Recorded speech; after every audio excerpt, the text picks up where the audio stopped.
برند پوکو چند سالیه که با میانرده‌های قدرتمندش توی بازار میانرده‌ها حسابی جای خودش رو محکم کرده. امسال هم پوکو X7 پرو اومد و به این خانواده اضافه شد و خانواده سری X پوکو رو تکمیلش کرد.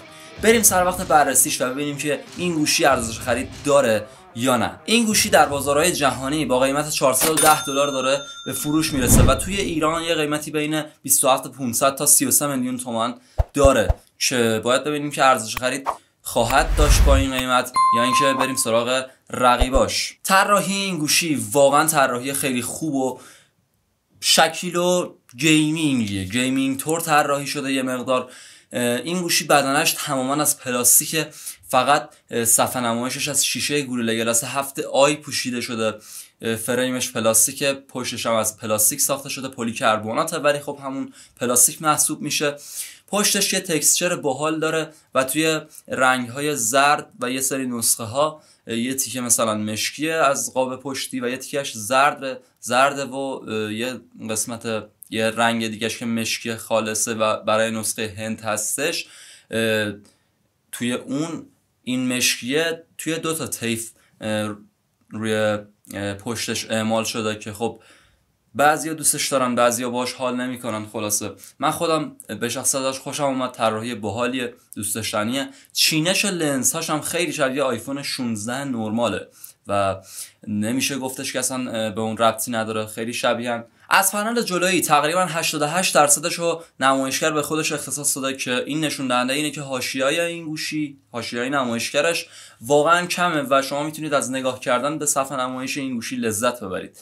اینم از این. طراحیش واقعا طراحی خوبیه، منتها کاملا از پلاستیک ساخته شده و شاید برای کسایی که دوست داشتن با این قیمت گوشی با کیفیت تری داشته باشن خوشایند نباشه و با این قیمتی هم که داره، البته حداقل پشتش دیگه شیشه‌ای بود بهتر میتونست باشه ولی خب دیگه نیستش. وزن این گوشی هم تقریبا توی نسخه های مختلف بین 195 تا 198 گرم تقریبا که وزن تقریبا زیادی هم هستش و یه مقدار گوشی یوغوره اما خوب تو دست میشینه و اونقدر اذیت کننده نیستش. بریم سر وقت نمایشگرش، جایی که یه پنل اولد میبینیم که 120 هرتزیه، 12 بیتیه، یعنی میتونه از 68 میلیارد رنگ رو نمایش بده. HDR10 پلاس رو پشتیبانی میکنه، دالبی ویژن رو پشتیبانی میکنه و همه اینا باعث میشه که شما بتونید یه تجربه بصری فوق العاده رو از این گوشی دریافت بکنید. اما طبق عددی که شیائومی اعلام کرده این گوشی پیک روشناییش تا 3200 نیت میتونه بالا بره که بعید میدونم این عدد باشه ولی خب چیزیه که شیائومی اعلام کرده. نرخ نوسازی ادپتیو هم نداره این گوشی و اونجوری نیستش که مثلا نرخ نوسازیش بخواد تا مثلا 10 یا 1 هرتز پایین بیاد. بین 60 و 120 سویچ میشه که اونم برای خودش اونجا هستش که نمیشه کاریش کرد. بریم سر وقت باتریش که امان از دستش. باتریش واقعا قدرتمنده. یه باتری 6000 میلی آمپر ساعتی داخل این گوشی وجود داره.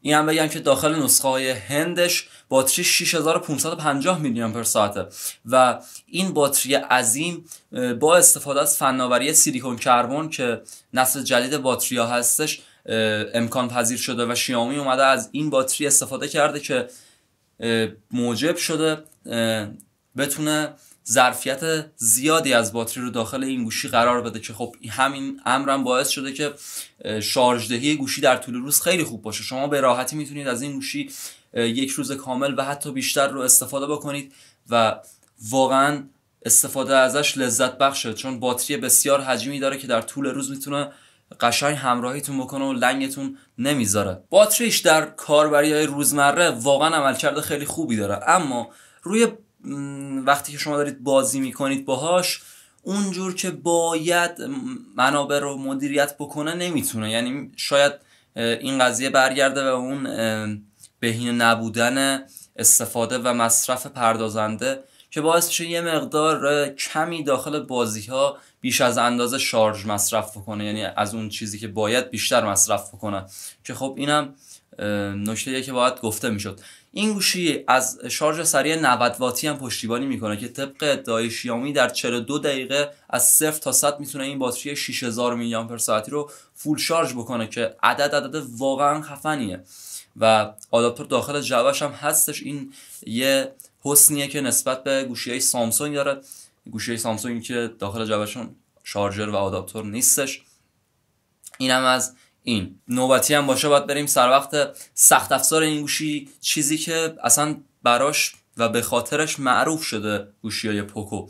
این گوشی از پردازنده دایمنسیتی 8400 اولترا استفاده میکنه، به علاوه 8 یا 12 گیگابایت رم در حافظه‌های 128 و 256 گیگابایت که حافظه‌اش از نوع UFS 4 و رمش هم 12 گیگابایت یا 8 گیگابایت از نوع LPDDR5X هستش که این گوشی رو به یکی از بهترین میانرده ها برای پردازش و استفاده در کارهای سنگین و بازی ها بدل میکنه.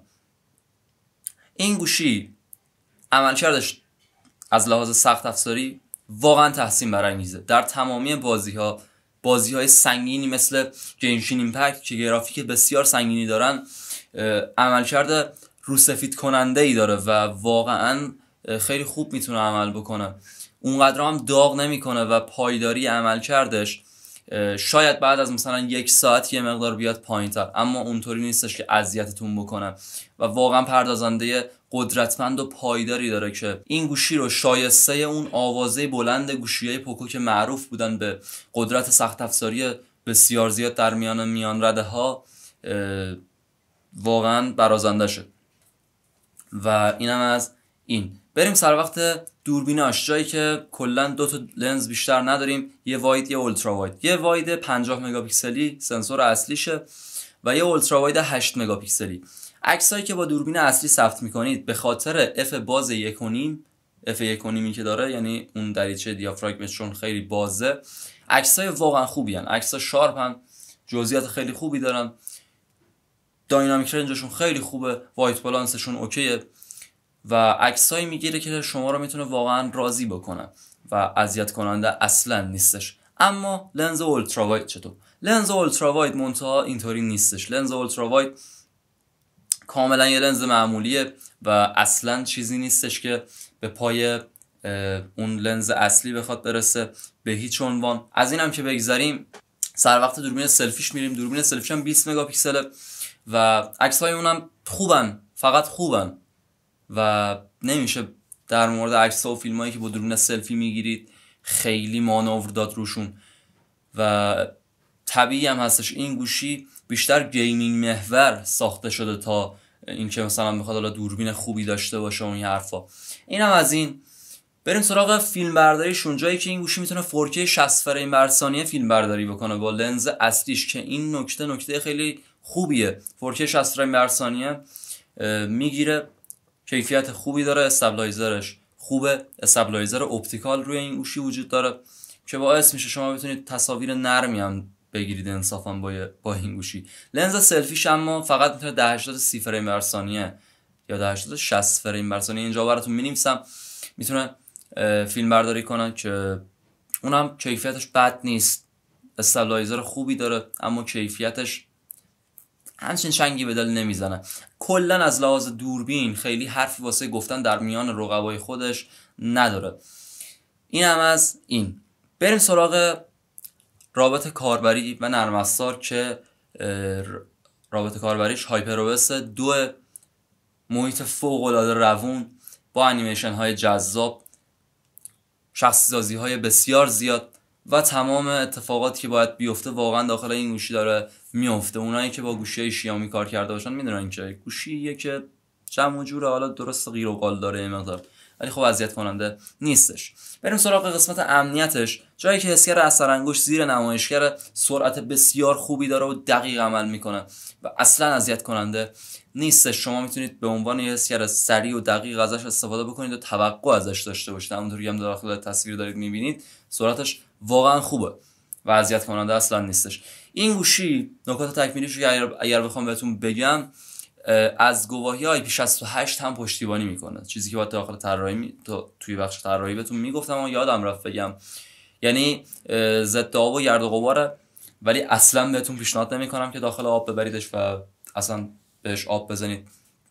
از طرف دیگه هم این گوشی اسپیکرهای استریوش واقعا عملکرد خیلی خوبی دارن و شما میتونید ازش به عنوان یه اسپیکر خوب استفاده بکنید، ولی کلا مثل بقیه میان‌رده‌های برند شیائومی بیس خیلی خوبی نداره. این گوشی الان داره داخل بازار ایران با قیمت 27500 تا 33 میلیون تومان به فروش میرسه که باید بهتون بگم اگر برای بازی کردن گوشی میخواید واقعا گوشیه که میتونه به دردتون بخوره، اما به درد فیلم برداری و عکاسی زیاد نمیخوره و دستتون بسته است.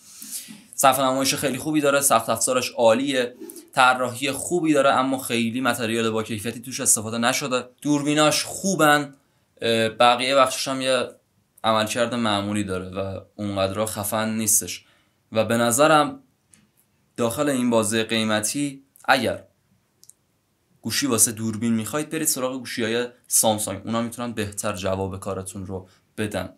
و اینم از این گوشی ارزش خرید داره با قیمت 27 میلیون تومان، اما کاش بیاد پایین‌تر. امیدوارم که از ویدیو لذت برده باشید و براتون مفید بوده باشه. ویدیو رو لایک کنید، سابسکرایب کانال هم یادتون نره. دمتون گرم، خیلی مخلصم.